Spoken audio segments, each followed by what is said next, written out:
Hey, and welcome back to another episode of the Girl Boss Method podcast, hosted by myself, Richu Bra. Now, today's episode is different than normal because we actually have one of the Girl Boss ladies here today with us, and she's going to be telling you a little bit about her journey and how everything's been going. So I'm going to introduce you that we have Mella.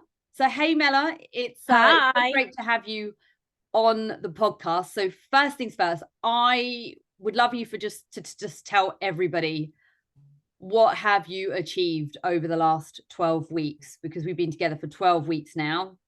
Tell us.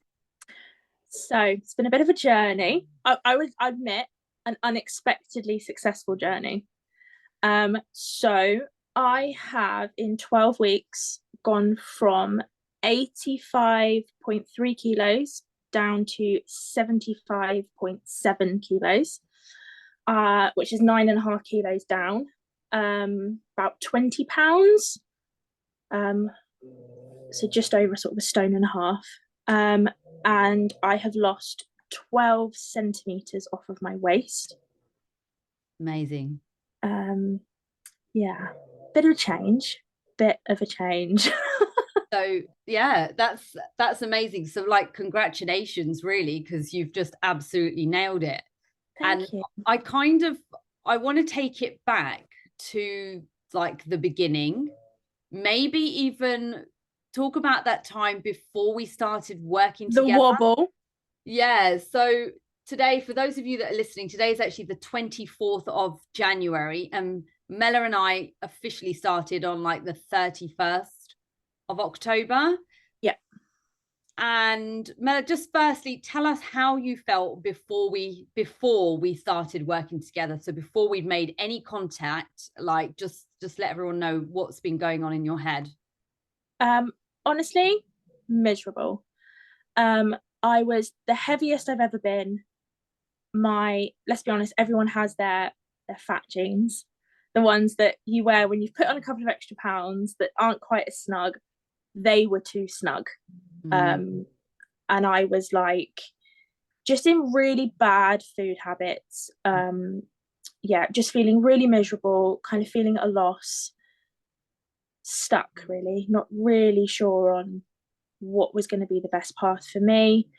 Um, at that point where I'm like, my relationship's not going to last because he's not going to find me attractive anymore. Also, apologize if you hear snoring in the background. It's my dog. We love the dog. We love it.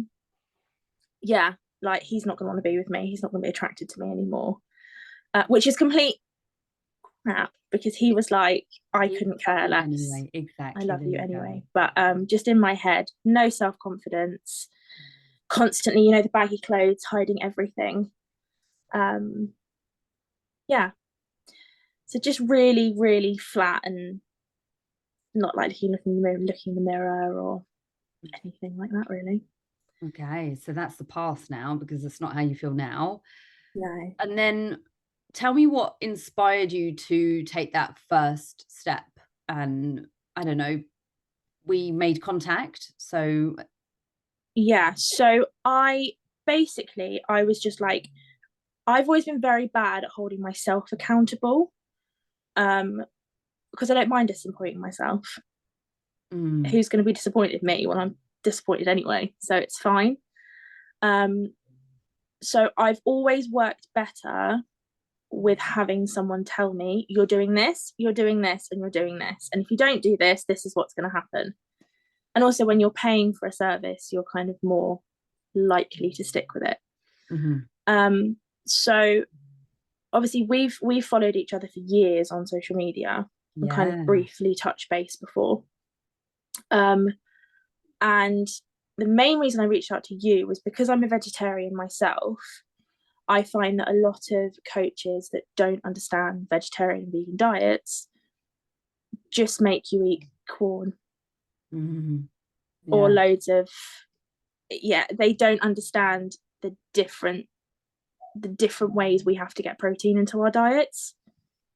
So that was one of the main reasons I reached out to you, and just felt more comfortable that you weren't a complete stranger. Yeah. I Yeah. love that. Yeah, no, that's good. That's really nice. And we've definitely had, some interesting times over the 12 weeks. And I wanted to kind of take it to, I don't know, do you want to talk about the wobble at the beginning? Mm? Yeah, should Yeah, we I'll go talk about there? the book. So I reached out obviously to Rishu and to you and was like, this is what I want to do. I'm ready to do it. Mm, So yeah, this would have been the mid-October. yeah. Um, let's do it. I'm ready. Dum dum dum. And then it was just taking that official leap of things are going to change.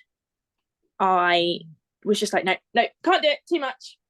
And then in my head, I was like, we're so close to Christmas.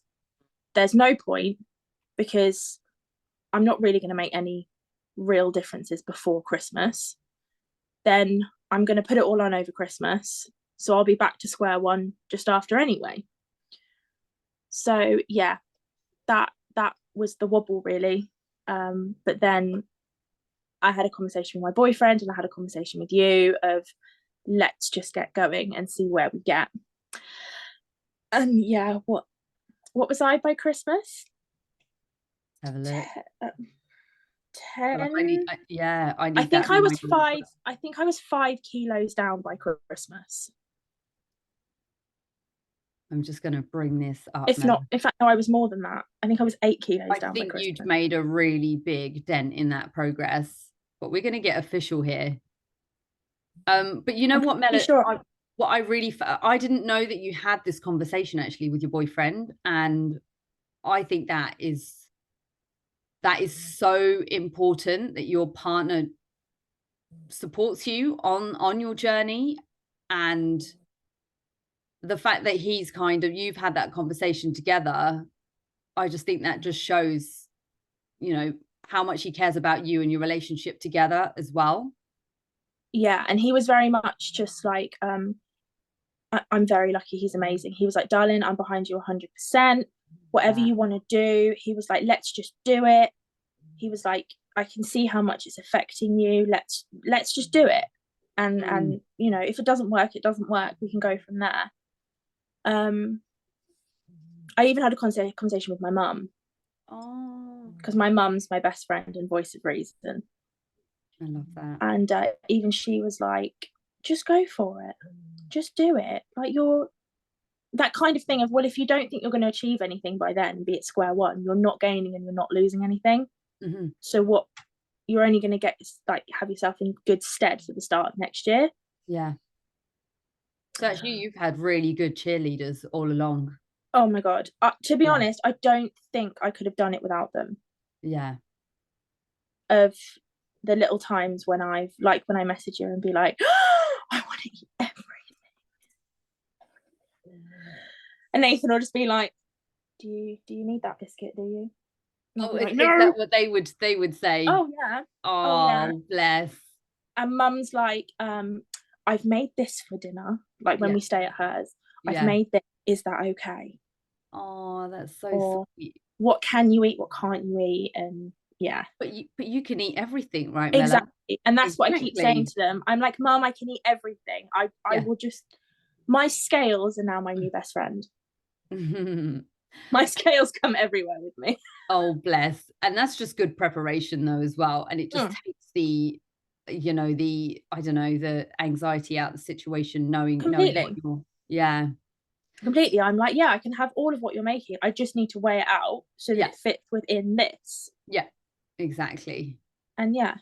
And actually they've been quite surprised by how much the food that they eat is fine. Yeah. But it's their snacking that pulls them down. Yeah, exactly. And that's interesting because over Christmas we definitely took a step back, a little, and it didn't create any sort of dent in your progress or anything. It was a season and a period that we glided or just, we went through, and you enjoyed yourself, right? You did that. Mindfully, you approach things slightly different, but there was no like restriction or starvation. Another thing, so you'd made so if I just sort of call it out for you, but by Christmas you'd gone down by 8.5. Mm. And I think that's just incredible, that short space of time. And now we're away from Christmas and you've already made progress again, you know? Yeah. So over the Christmas period, just to again give statistics, Yeah. I did it ended, my original plan was I was doing 3 or 4 days of just eating what I want when I want. That turned into 10 days. Love it. Yeah, because my mother is a feeder and is I've got us a little bit of pudding, and I've got us a bit. There's pudding with everything. I love it. So and when you're watching everyone else eat something and it's Christmas, you're like, no, I'm not. And I always said from the beginning, I was doing this to not restrict myself. Yeah. And not to stop myself from living, because I've done the eating before where no, I can't eat any of that, I can't eat any of this, I can't enjoy that, I can't go out to dinner, I can't. And it's you're setting yourself up to fail. We've got to find that balance, right? Absolutely, in between. Yeah. So yeah, I was comfortable with that. I was like, look, it will be what it will be. I'd kind of in my head got it in that I was, if I didn't gain any more than sort of 6 pounds, so like half a stony, which I was like, yes, it's dead, it's a good decent regression, but it's well manageable. Mm-hmm.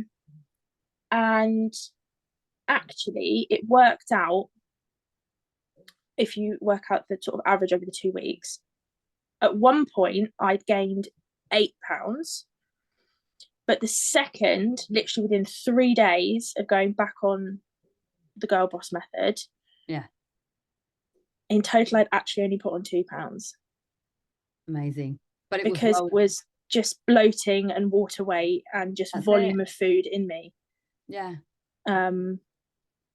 So I'd actually only gained, I think it worked out about a kilo and a half, something like that. Yeah. Again, that's the thing we've got to, like, mentally, we've got to remember that, when we are looking at things and making positive changes in a lifestyle and actually over a longer term, that's going to be sustainable. You don't want to do things that are massively restrictive. And of course, I know, people can make huge amounts of changes in such a short amount of time, but what are they going to do after that? So yeah, no, I love the approach that we've taken with you and how you've really just taken it on board and you've just trusted the process. So what I wanted to ask you actually was, what would you say your biggest win has been so far? And I feel like we've covered a few ones there, but what's been the big one? This is going to sound, and now this is the one I messaged you about the other day. This is going to sound like the most stupid win, but I have no control when it comes to food. Once that packet's open, pot's open, it's got to go. Because then I'm like, well, if it's gone, I can't eat more of it. And my complete vice is ice cream. Yeah. And the other day, I was able to portion out a portion of ice cream, and I thoroughly enjoyed it, and I didn't go back for more. And I was within my calories. And it sounds like such a small achievement, but for me, that was huge. I love Absolutely huge. And that's a shift in mindset as well around it, completely. And not the sort of, the complete avoidance of it. It's like, well, it's there and I'm going to have it and I feel satisfied. And yeah. I've now had that pot of ice cream in my freezer for 6 days. Yeah. And that's the only time I've touched it. Which again, for me, is just, that doesn't happen. Yeah. And it's definitely been that thing of, I'm going to have one. Yeah. I'm going to have a bit. Yeah. Love it. So I'm not depriving myself. But we're just changing how you think about these things. Yeah, and also actually seeing a noticeable difference in my progress pictures. Yes. Like, you know, in your head, you're like, well, it hasn't changed. I look exactly the same. Yeah. And then you put them side by side, like my week 1 and my week 11. I was like, oh, okay, yeah. Because what have I done now? Did we say 12 centimeters off my waist? Yeah, like the 12 and a half. Yeah, so that's what, 5 inches off my waist, 5.5 inches off my waist. We'll have to get the calculator out again. I know. But no, it's 1206. So 1206. Yeah. There's 2.5, so 5, 4. I think it's like 4.5 inches off of my waist. Yeah. That's Roughly. like so good. That's so amazing. How does that make you feel, Mella? Amazing, amazing. Because my stomach is my area that I hate. I Mhm. hate my stomach. I always have. I'm blessed and cursed from my parents that everyone on my mum's side and everyone on my dad's side, we carry our weight on our stomachs. So I was genetically scuppered from the start. So it's always the last thing to go with me. Yeah. And for most people. So Yeah. no, I know there'll be other people listening and they'll say the same thing, that everything else is going, but that waste is the last bit. But you Yeah. just have to keep working with it and you've got to be consistent, right? Definitely. So And how do like, you feel now that you've like got to this point? Because although we're not at the main milestone goal that you had in your mind, yeah. but we're 3/4 of the way there. Mm-hmm. How do you feel now? I find now is a funny period Yeah. because the weight's starting to not come off the same.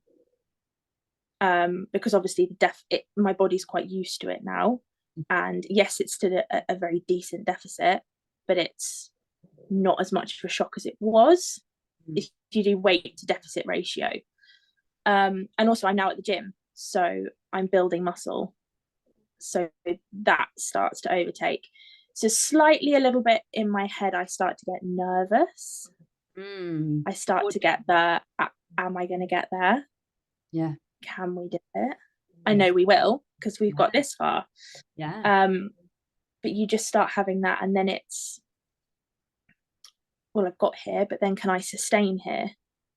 Which I know we can again, but it's just that little gremlin in the back of your head that just starts. But no, I'm excited. I'm really excited. I'm currently in the best shape I've been since being a fitness instructor. That's amazing. And you know what? I think that's actually, I think people would love to know, Mella, actually, what do you do now? So I work for the ambulance service. I'm an emergency medical technician for the ambulance service. I spend most of my time sitting down. Yeah. I have no routine.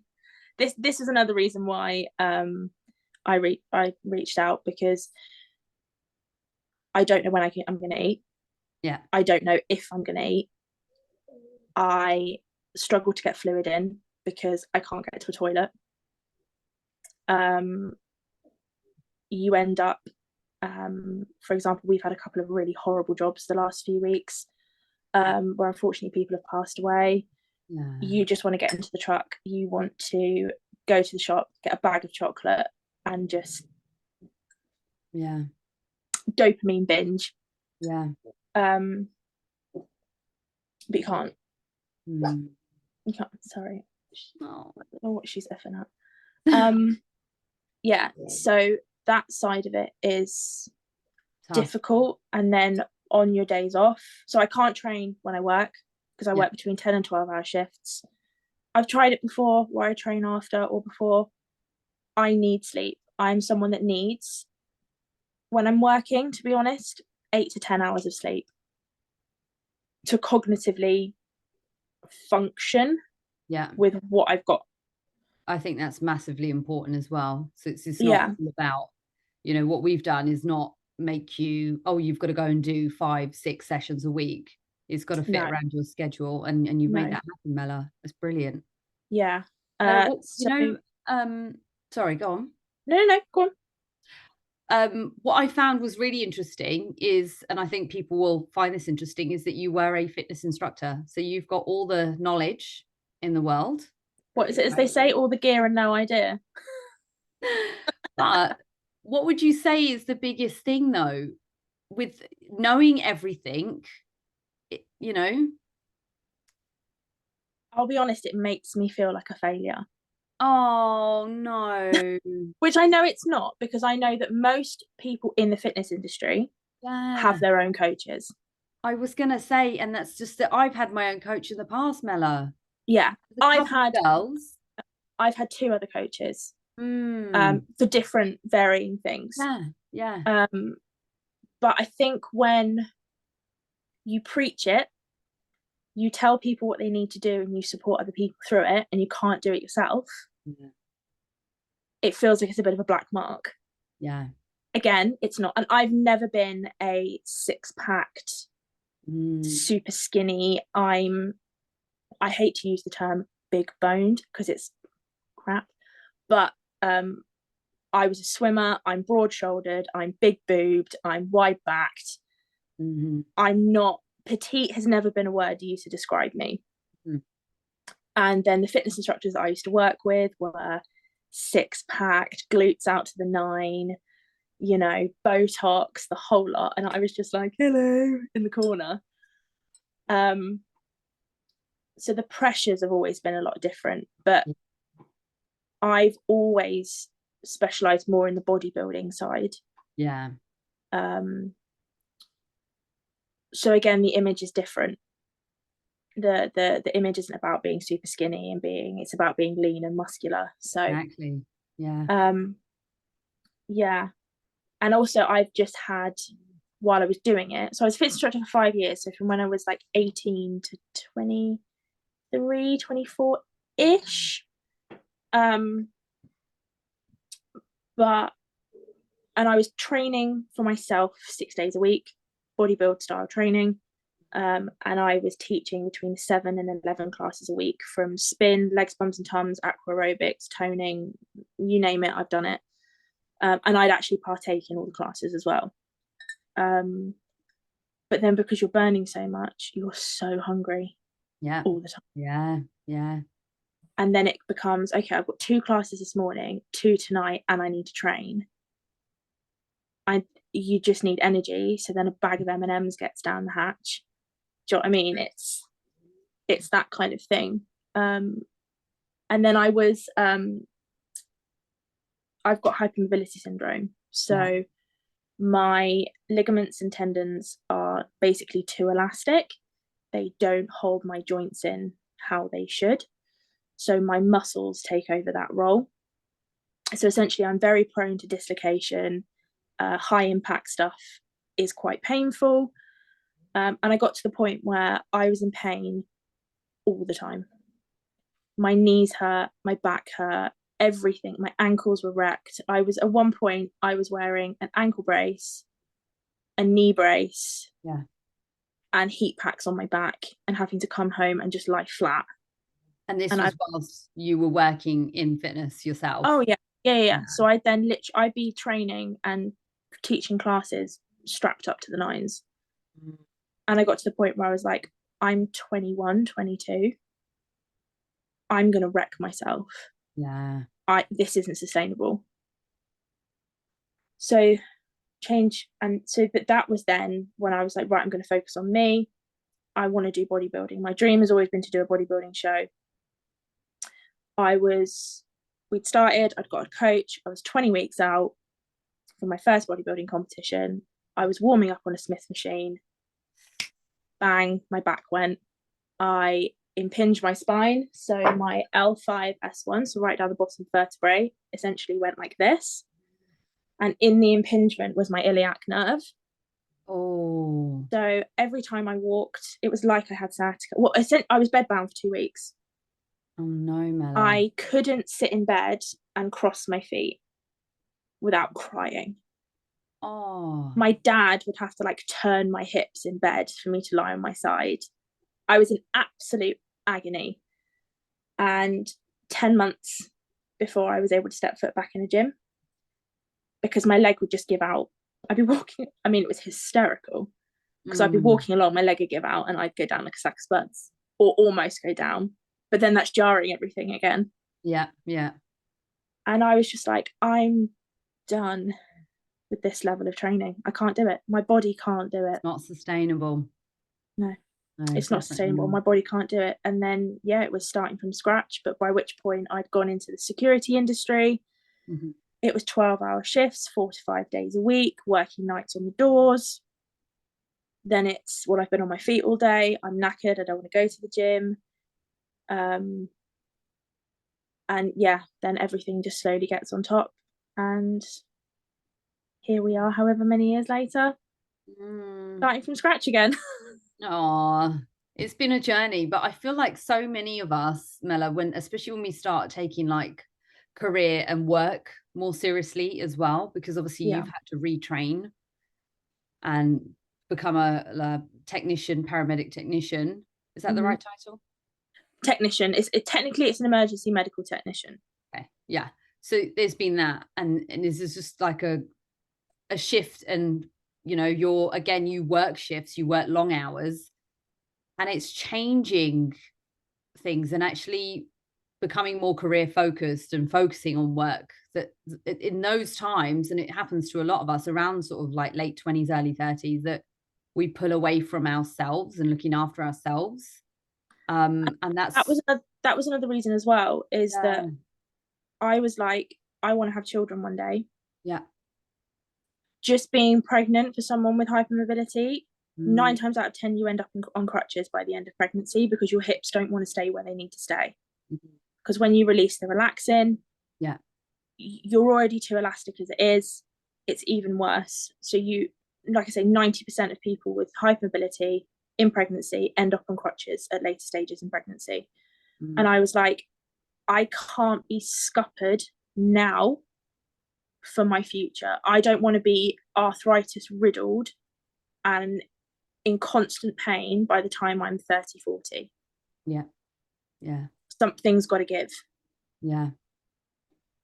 And that's the thing. I think the eye opener for you is obviously knowing that you've gone through so many issues with your body, with your injuries and everything, and obviously with the hypermobility as well. It's like you, in your medical field, you know what's coming if you don't look after yourself. And I feel like there's definitely a lot of people that don't realize that, and they take for granted where they are right now. And although they're manageable 100%. right now and things are okay and they're coasting, none of us can see into the future. And I think it's our duty to look after ourselves as much as we can at the age that we're at. Because you've got a big birthday this year, haven't you? Yeah. No, I have. It's the big 3-0 year. I'm completely in denial. I'm convinced I'm going to have a nervous breakdown before I get there. Oh no, don't. It's they'll be the best years of your life. Everyone says this. They will. I promise you. Yeah, I think it's, when you'll know as well, when you're a kid, you're like, by the time I get to that age, I'll be at this point in my life. Yeah. And then when you're not quite there, you're like, I don't want to get any older because I've got stuff to do. Well, you've just got to rip up that playbook and make your own, create your own story. 100%. Yeah. Completely. And I'm excited. It's just scary, isn't it? Yeah. I enter my new decade as well. Is that this year? In March. So yeah, but I can't believe you're the age you are. That's all right. Don't worry. Well, this podcast is all about you, Mella. They hear enough about me. So obviously you've got to this stage now, and now we're looking into the future. So we've conquered the first couple of months just before Christmas, so 8 weeks before Christmas, or 6 weeks, and then we've come out of that, and now we're obviously moving on and transitioning into a new period for you, or a new goal. We've got some big goals coming up, haven't we? So obviously your birthday, an amazing event that we're really looking forward to in May. Yes, very excited about that. Something that we'll talk about closest to time. Yes, I think so. I think and we're going to keep people listening, hook them in. But yeah, so up to this point, you've achieved this goal. You feel amazing so far. But what would you say to somebody who is considering about working with me. So they're just sitting on the fence. They're not quite sure about it. Honestly, and it's going to sound so cheesy, just do it. Yeah. Like, it doesn't matter who you're with, when you start, when you're going to do something, it's always scary. Yeah. Starting something new, changing up your routine. We're creatures of habit. That's a natural thing. It's scary, it's challenging. You don't know what's going to happen. You are, and I'm not just saying this, one of the best coaches I've ever worked with. You're kidding me. Oh, that's so No, sweet. Oh, I thought you were going to say something about you are like telling people how good they are. No. Oh, Mella. Because I think as well, we're so, especially in the fitness industry, it can be very perceived as militant. You do this, you do that, you fail, you're a failure. You regress, you failed. And you're not like that. You're like, okay, that, maybe wasn't the best decision, but it's happened. We'll deal with it. Let's see how we can move on and try and prevent that from happening in future. And you are, the amount of times I've messaged you at obscure times being like, what was it the other day? I was like, I really want a cup of tea, but I've had all my calories today. Can I have a cup of tea? And you're like, Mella, you've burnt 1,000 calories today. You can have a cup of tea. And I was like, okay, thank you. Yeah. But it's that kind of, for me, and as we've spoken about before, I just need that constant little parrot on the shoulder. How's your day going? Yeah. What we struggling with? What can I do? And you do it, no questions asked. And you're just available all the time, which is, but within reason, not like 2:00 in the morning. Like, I'm not around at the end of your shift, I'm afraid.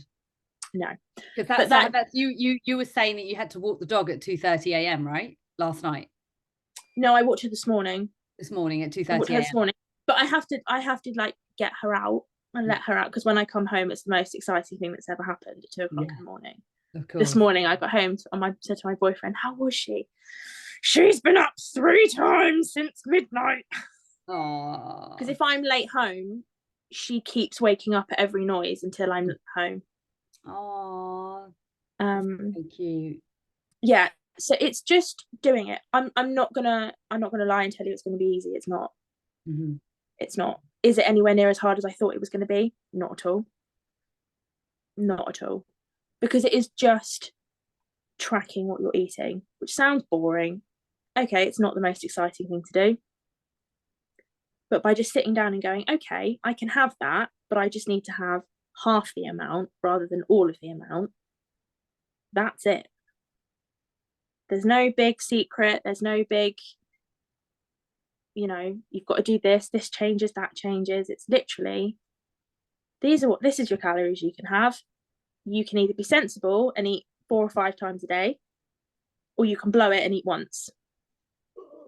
Either's fine, but they're your options. Yes. Yeah, there you go. You've said it. Brilliant, Mella. That's so fun. I feel like maybe we need to see a dog. This is my princess dog, right? She's currently. Oh, hello. Right, you can blame this on my boyfriend. She likes to drink out of a glass. Oh, wow. And she will sit there and hum at you until you bring it to her in her throat. Brilliant. Absolute princess. I love it. That's awesome. There she is. It's a bit dark, sorry.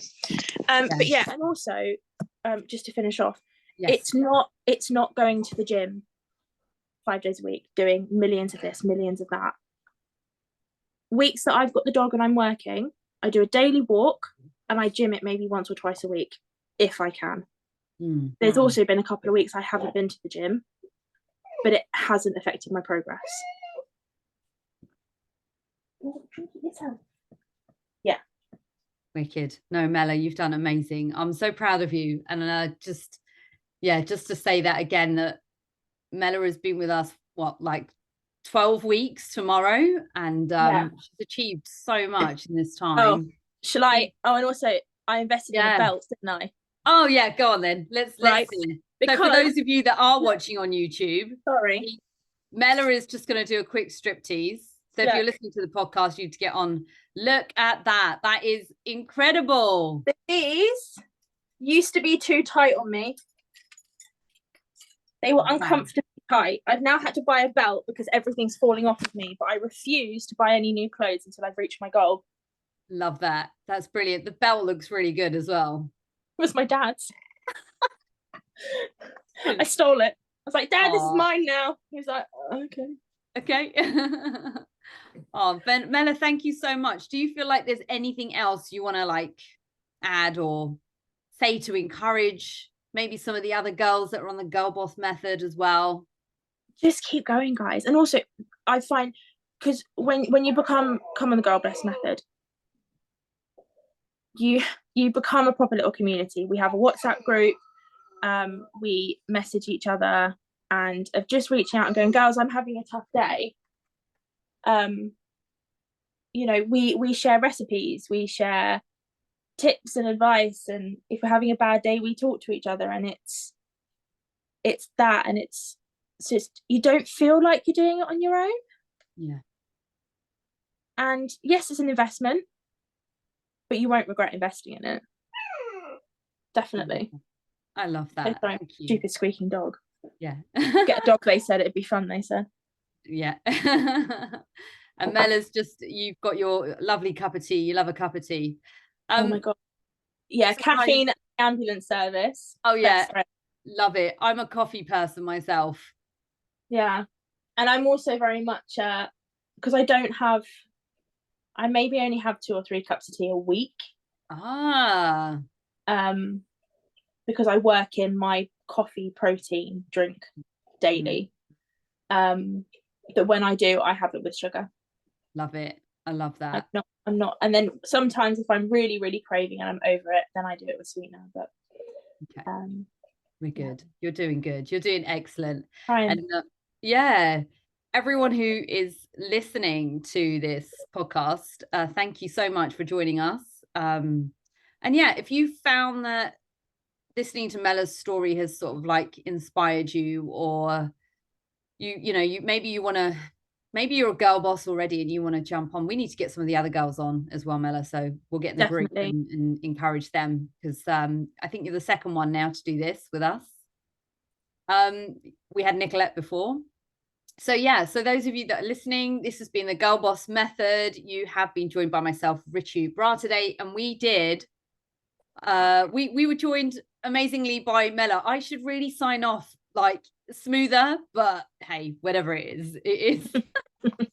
Thanks so much, and we'll see you next time. Bye. Bye.